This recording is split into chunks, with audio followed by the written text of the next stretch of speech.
Roger Goodell talking about the mental health resources being offered to Antonio Brown is unique in that it's sort of an acknowledgement that there may be a mental health issue there. Whether it's some sort of mental illness that is either undiagnosed or hasn't been disclosed, or some sort of physical condition. I mean, many speculated that concussions played a role. He hasn't been the same. If you're a real AB fan, you know he hasn't been the same since he was hit in 2016. His head got up after this. Concussions in football had simply been taken as a thing that would happen. It is at the beginning of the 2010s that the league, largely under the threat of litigation from a lot of places, decided that they were going to do something about cutting down on the number of head injuries. And from there, fans kind of took suit also and came to understand that this is a game that is going to have to change, and they're looking out for head injuries was going to be an issue. Not a hot take. He never recovered from the hit he took from Vontaze Burfict against Cincinnati. He just never did. The flip side is fans are not doctors. They're not able to make diagnoses of injuries. All they know is that if you get hit in the head, there's a chance that you have suffered a concussion. A concussion is a mild traumatic brain injury that heals itself usually around 1 month on the high end, but most people resolve within 1 to 2 weeks. But what can happen is people can continue to have symptoms beyond that 1 month time period. Studies have shown the duration being up to 1 year to 3 years. Also, any anxiety, depression, any behavioral issues that you go into a concussion with can potentially be significantly exacerbated by a concussion. You know, whether it's schizophrenics that have concussions that now their hallucinations are a lot worse, as well as bipolar disorder. So certainly someone having a concussion and the behavioral issues getting worse afterwards wouldn't be something that's very surprising to us. Then we began to learn more and more, and we find out about something called CTE. CTE is chronic traumatic encephalopathy.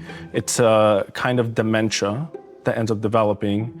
And one of the primary risk factors for chronic traumatic encephalopathy is hitting your head over and over and over again, so repetitive head injuries.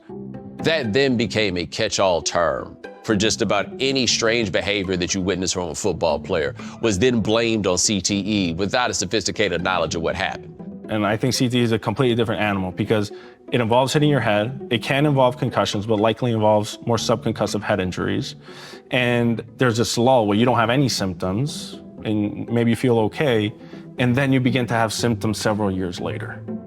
Behavioral issues are one of the first presenting signs of CTE. Impulse control, angry outbursts, significant irritability are 3 primary symptoms that we tend to see. It's impossible to diagnose while they're alive. The only diagnosis comes after they're dead when you cut open their brain and you look at their brain under a microscope to be able to determine, you know, does the protein deposition have a pattern that is characteristic of CTE? And it's particularly difficult in the population that we're discussing right now, the NFL, because we know that these people in specific cases can be predisposed to mental illness, but then also you have the CTE thing lingering, right?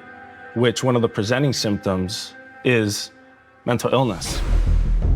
When Antonio Brown got hit in the head by Vontaze Burfict, correct or not, he became the face of CTE in the NFL, the face of a disease that can only be diagnosed in dead people. It's obvious Antonio Brown has issues, but are those issues CTE or are those issues because he's a jerk? There's questions about Antonio Brown, his behavior, you know, whether his behavior is related to CTE or not. It's hard for me to pin everything that happened from a behavioral standpoint on this one concussion that he had. I can't say that. There's so many other factors. We all want a simple explanation for things in life, right? There sometimes isn't one simple, pure explanation for things. With Antonio Brown, it just feels like there's a lot more play. So it becomes difficult to untangle that and figure out what exactly is going on, especially in this day and age where you've got all sorts of, can I curse? Yes. You got all sorts of shit on social media that's telling people that, hey, you know, AB, you had that one concussion in that game against the Bengals, that's when you had CTE, right? Before Vontaze Burfict turned his brain into scrambled eggs, Antonio Brown was the best receiver in the NFL and a top 5 wide receiver of all time. An individual is made up of a lot of other factors and is influenced by a lot of other factors other than this one thing, right?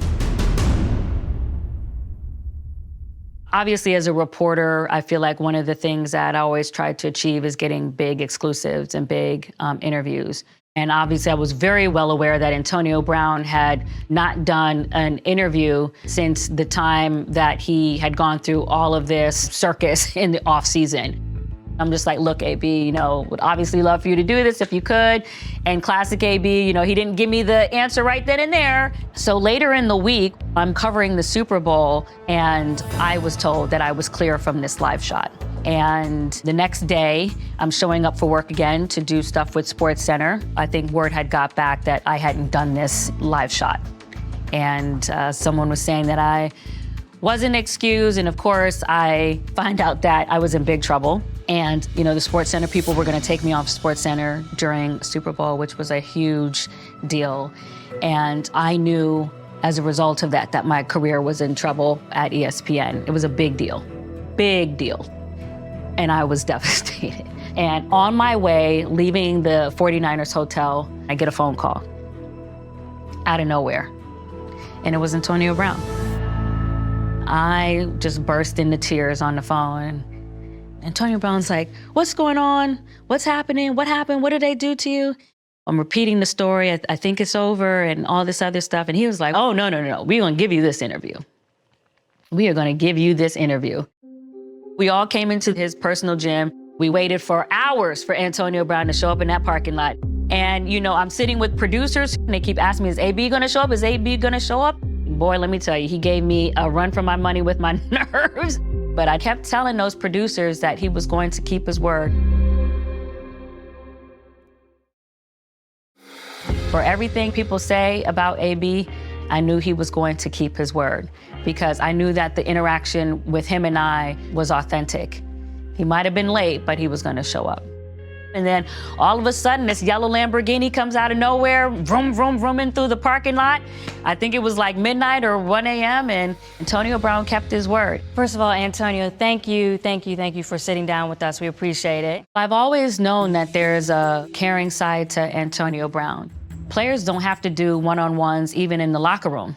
And they do that because that's their affirmation of you as a reporter, the trust that they have in you, and they're showing that they care also about your career. Can you just describe what it's been like for you to be out of the NFL for 138 days since your last and only game with the Patriots, September 15th last year? Having the game taken away from me that many days, been a little frustrated emotionally, but I think I just miss playing. My mindset with him in that interview was really to try to get to the essence of why he felt this was happening. We all react emotionally sometimes when things happen, but people don't really know what led up to an emotional reaction. But also trying to see what he was willing to put on tape as far as what he was also sorry for. And do you feel like you owe anybody in the NFL an apology? I think I owe the whole NFL apology and my past behavior. I think I could have done a lot of things better. I mean, I do think, obviously, that he knows that there are some behaviors that need to be rolled back. So I try to make sure not only I'm practicing my mental health, I'm talking to, my friends on my level who could encourage my mental health. And just real quick, just because you mentioned your mental health, do you have any concerns of having CTE at all? I just got a whole lot of money, that's it. I can't say that when I was doing that interview that I was expecting him to say, yes, I feel that after this hit, there may be something wrong with my brain, or, I'm displaying maybe more mental issues as a result. But at the same time, I do think he was cognizant that he was dealing with emotional ghosts of things that were still haunting him from his past. That I think he's for sure attuned enough to recognize. I just don't think he was ready to attribute it to a big notorious hit.